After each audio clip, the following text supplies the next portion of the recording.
Okay, well, thank you very much for that. That was fantastic. Next speaker is Pierre. Hello. Well, my French English after the British South African English. Sorry for it. So I would like first to introduce some facets of Asia and Asian farmers or peasant struggles.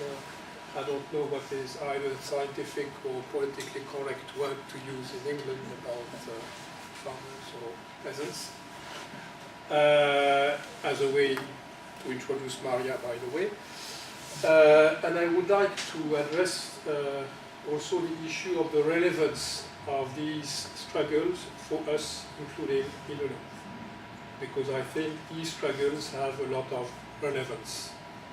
And the problem is not only to support their struggles, but also to learn positively from these issues and struggles.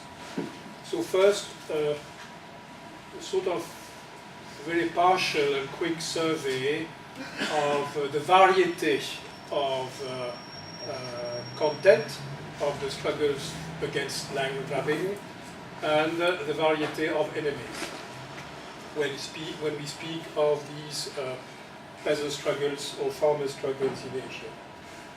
There are, let's say, some classical land reform struggles against classical big land holding. If you take the Philippines, you have on one hand old hacienda, Latin American style big land holding and modern plantation of fruits in Mindanao, for example, or in Southeast Asia, you will have the development of palm oil plantations, Malaysia, Indonesia, the Philippines, and so on. So that's, I mean, it's the classical, well-known fights for land reform against big land holding. You have another trend, which is the fight for the access to the resources. That was very typical of struggles which developed in Thailand, especially northeast and north Thailand, where the rural population was fighting to keep access to forests, rivers, and so on, which were beginning to be blocked by building of dams and destruction of the rivers, or by military control and logging companies on forests and so on. And of course, that's a typical issue for indigenous people living in a forest setting in Asia. You have another aspect which took more and more importance. It's the resistance to passive expropriation of peasants and rural population for the development of industrial estates in the countryside. For example, it has been an enormous issue in India, where it happened in several places, but it became a key political issue in West Bengal, where this developed under left government in West Bengal, led by CPIM. It led to a violent confrontation with the local rural population, with death and so on, and it's one of the main reasons, not the only one, but one of the main reasons for the downfall of the left government in West Bengal after something like 37 years of governing, I guess. I would say, interesting thing in the Philippines is that you have that struggle, which traditionally was oriented against US or Japanese interest, and now is oriented against Chinese interest, which is the force behind massive buying of land to ensure China's resources as against local population resources. You have also the fight against military estates. That's the case, for example, in Pakistan. For example, Ankara milk military state, because in a number of countries like Pakistan, the military establishment became a part of the bourgeois ruling class. They have shoe factories, rural estates, and so on. So your land owner is the army, which means that when you fight, you can have a 3-month-long military blockade of your own space, with nobody getting in, nobody getting out until you bend. Or in down south for Fisher Folks around Karachi against the expansion of the control of military barracks and so on. So it's another. And you have the Chinese case of today, which is a very interesting case because somehow I think it's a bit unique, which is through various means of rural impoverishments, the flux of rural exode reopened with the functionality of this rural exode, which is to replace not so old working class, because it was what, 30, 40 years old only, especially the one in the state-owned permanent working class coming from the 50s and 60s, and to replace it by undocumented migrant workers through a massive rural exode. And in China, migrants mean usually internal migrants, not coming from international immigration.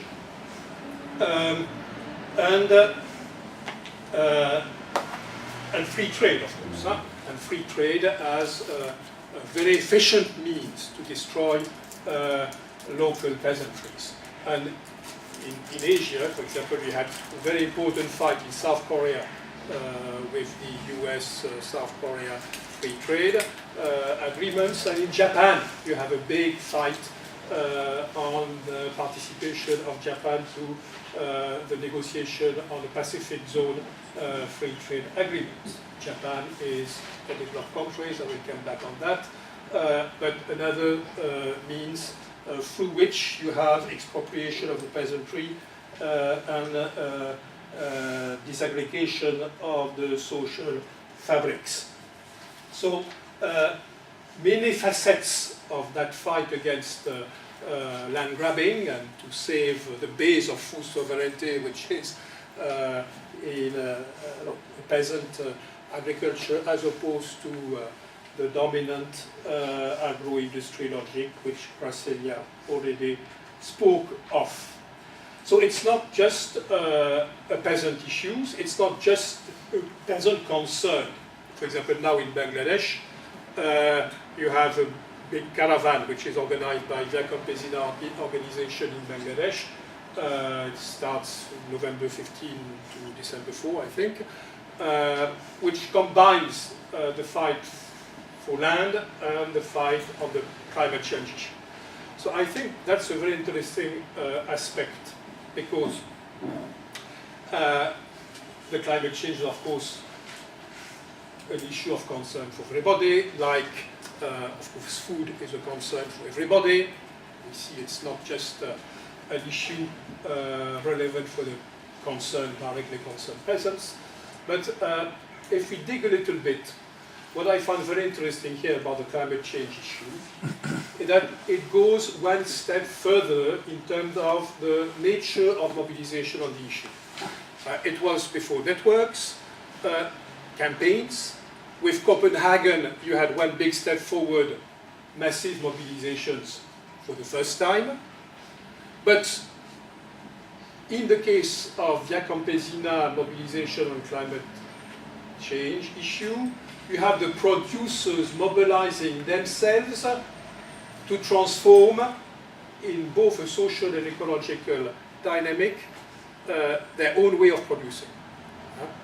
I will take an example. It would mean, which would make all the difference, that, for example, car industry workers became an actor not only to defend their employment, but for a social and ecological transformation of the transport system. So it started from the peasantry. It's understandable because they are directly in contact with nature, let's say. Yeah? But for me, it shows one of the key to address how can we go beyond what has been achieved. We have to go beyond mass mobilizations and of course campaigning. And the way to go beyond is that the social actors are the actors of the socio-ecological transformation of the easier said than done.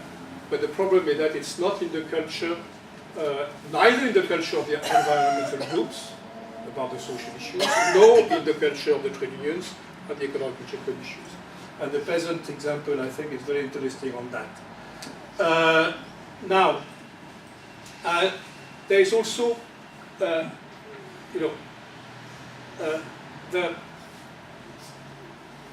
it began earlier in England than in France. Greece is the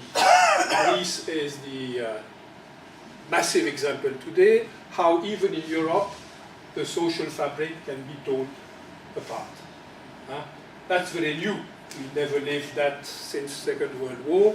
But in the Third World, social fabric is torn apart and so on. And I think that's a typical situation which in the now, where the social fabric is torn apart by imperialist domination, transnationals, and so on, but also the conflicts refracted through community conflicts, even if the original causes are more economic than else, but also by massive immigration. Massive immigration became both a way to send money and to sustain families at home, but also it has an impact on a sense of disintegration of the social fabric. And I think to develop the type of project they are in is also a way to rebuild, reconsolidate this torn apart or disintegrating social fabric, which can help to answer many issues. For example, about the community conflicts, it's not enough to tolerate one another. It means that what is different is not, you don't like, so you have to tolerate. It's less than a minimum program, the program of tolerance, because it implies that. But it offers an occasion to work and struggle together for the same goals against the same enemies, agro-industry and so on, which I think, okay, I have to finish. So I think here too, there is a lot to learn from how to act in times of disintegration of the social fabric. When in Europe we have entered quicker or slower into that process. And I just want to end on saying, well, we can discuss it more in the workshop, but Via Campesina is an international organization. Via Campesina is an international. At least the old-timers like me, you remember the picture of the peasantry, the potato bag, with the peasant unable to look beyond the borders of their village. That image of the peasantry. And it gave birth to one of the most vibrant international organizations today. So, I mean, this picture, for me, is a little bit a problem. And I would ask the question, do we need a peasantry in the North? My answer is yes. It's a class of the future, it's not a class of the past. And the last word is still, whatever the common struggles, the condition of struggle in the South, in many of these countries, is extremely hard. And these peasant struggles, you have many deaths. You have many deaths. People killed by goons, by military, by policemen, and so on. We do need to develop direct support in defense of these struggles.